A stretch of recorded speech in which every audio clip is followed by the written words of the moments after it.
क्या आपको हिममानव की मौजूदगी पर यकीन है? अगर आपको येती यानी हिममानव के होने या ना होने पर अभी तक डाउट है, तो ये वीडियो देखने के बाद आपके सारे डाउट्स क्लियर हो जाने वाले हैं। सॉलिड एविडेंसेस के साथ ये वीडियो बनाई है। इस वीडियो के बाद आपको 100% यकीन आ जाएगा कि येती, जो कि एक रहस्यमय जीव है, हिमालयास में रहता है, वो सचमुच एग्जिस्ट करता है। तो स्वागत है दोस्तों आपका मेरे इस YouTube चैनल पर। मैं हूँ रोमल शाह। नेशनल ज्योग्राफिक मैगजीन में 2017 को एक रिपोर्ट पब्लिश हुई थी। उसमें एक ब्रिटिश एक्सप्लोरर ने येती यानी द बिग फुट की मौजूदगी के सॉलिड एविडेंसेस दिए हैं। तो शुरू करने से पहले मेरी आपसे एक ही रिक्वेस्ट है कि अगर आपने चैनल को सब्सक्राइब नहीं किया है और आप चैनल पर नए हैं तो ज़रूर सब्सक्राइब कर लीजिए। बेल आइकन को प्रेस करके ऑल पर सेट करके रखिए ताकि जब भी मैं अपना नया वीडियो अपलोड करूं, आप तक नोटिफिकेशन पहुंच जाए। अगर आपको वीडियो पसंद आता है तो आप लाइक करना मत भूलना, और कोई भी विचार इस वीडियो से रिलेटेड आपके मन में आता है तो नीचे कमेंट बॉक्स में लिखकर मुझे ज़रूर बताएं। तो हुआ कुछ ऐसा था कि 1951 को एक ब्रिटिश एक्सप्लोरर जिसका नाम एरिक शिप्टन था, उसने माउंट एवरेस्ट पर चढ़ने का एक अलग रास्ता खोजा, जहां उसको बिग फुट के विशाल पैरों के निशान मिले। उसने फ़ोटोग्राफ्स भी ली थी। उसका लिंक मैं नीचे डिस्क्रिप्शन बॉक्स में दे दूंगी, आप वहां जाकर वो असली फ़ोटोग्राफ्स चेकआउट कर सकते हैं। तो वो फ़ोटो उसने मेनलंग ग्लेशियर पर ली थी, जो कि माउंट एवरेस्ट के दक्षिण की तरफ है, नेपाल तिब्बत बॉर्डर पर। एक और एकदम असली घटना है 1925 की। एन.ए. टोम्बाजी एक फ़ोटोग्राफ़र था। उसने येती को अपनी आँखों से देखा था। उसका कहना है कि उसने येती को ज़ेमू ग्लेशियर पर लगभग 15,000 फुट की ऊंचाई पर देखा था। वो येती 180 से लेकर 270 मीटर के बीच लंबा था। वो बिल्कुल इंसान जैसा था, 2 पैरों पर चल रहा था और बीच बीच में रुककर पास के पेड़ों के पत्ते खा रहा था। तो टोम्बाजी और उसके साथियों ने 2 घंटे बाद उसी जगह पर जाकर देखा तो उन्हें विशालकाय इंसान जैसे दिखने वाले पैरों के निशान मिले। एक और सच्ची घटना है, 1953 की बात है। सर एडमंड हिलेरी और टेंजिंग नॉर्गे को भी विशालकाय पैरों के निशान हिमालयास पर दिखे थे। तो बात साफ है कि येती इंसान तो नहीं है, पर हिमालयास पर इंसानी शरीर जैसा एक विशालकाय प्राणी है जो सचमुच एग्जिस्ट करता है, पर सबकी नज़रों में नहीं आता और अभी तक हिमालयास पूरी तरह एक्सप्लोर नहीं किया गया है। अब जो सच्ची घटना बताने जा रही हूँ वो 1967 की घटना है। एनजी मिस्ट्री आउटरीच नाम के एक मैगज़ीन में ये छपी थी। उसमें एक भूटानी आदमी ने येती को देखे जाने की पूरी घटना बताई है और पूरा डिटेल में बताया है कि उस दिन एक्चुअली में हुआ क्या था।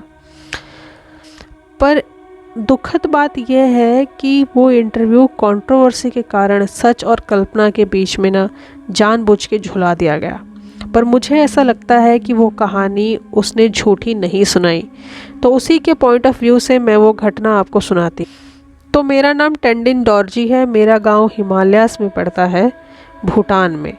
हम लोग बुद्धिस्ट्स हैं। टेम्परेचर माइनस में चले जाने से जन व्यवस्था यहाँ बहुत स्लो है।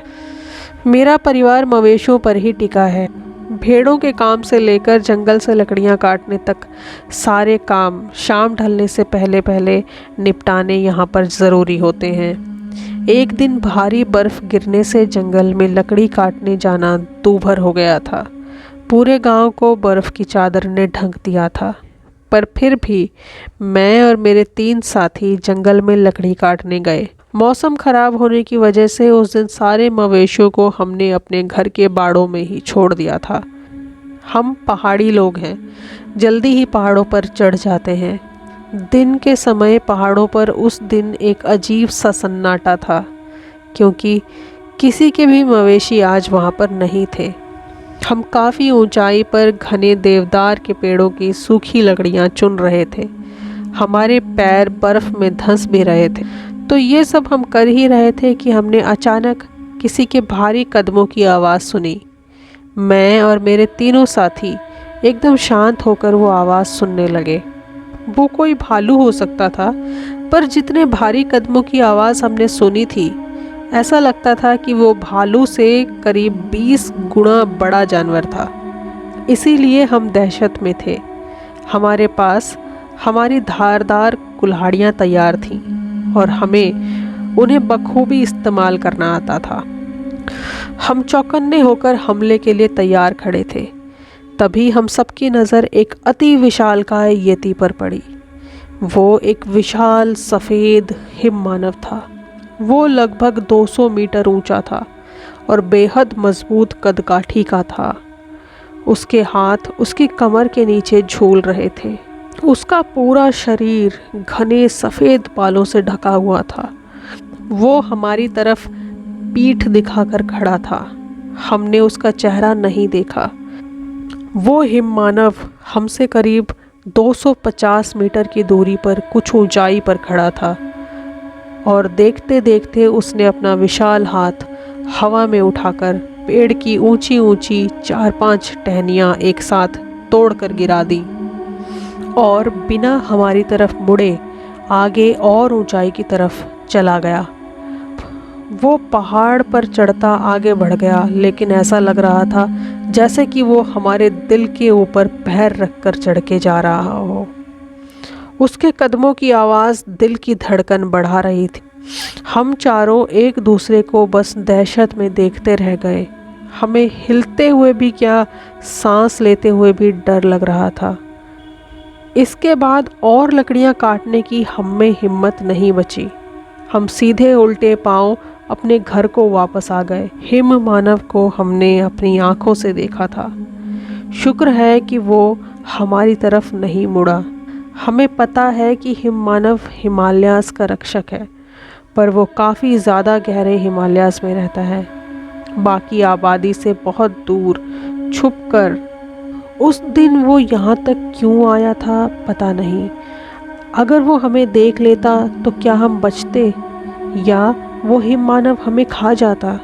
खैर, वो उस दिन चुपचाप आगे और ऊंचाई पर वापस चला गया जहाँ से वो आया था। बस हम यही प्रार्थना करते हैं कि हिममानव जहाँ रहता है वहाँ तक हम ना जाएं, वो हमारे घर तक ना आए। हम भी महफूज रहें और वो भी महफूज रहे। तो ये था इंटरव्यू में दिया गया पूरा ब्यौरा। बिगफुट, येती या हिममानव, ये हमेशा कंट्रोवर्सी की कैटेगरी में क्यों डाल दिए जाते हैं पता नहीं, जबकि इतने सारे एविडेंसेस हैं जो कि ये बताते हैं कि हिमालयाज़ जो इतना ज़्यादा अनएक्सप्लोर्ड अभी भी है, कहीं ना कहीं बिगफुट वहीं रहता है, इंसानी आबादी से दूर किसी गुफा में। अब आप मानते हैं येती की एग्जिस्टेंस को या नहीं, मुझे ये भी बताइएगा।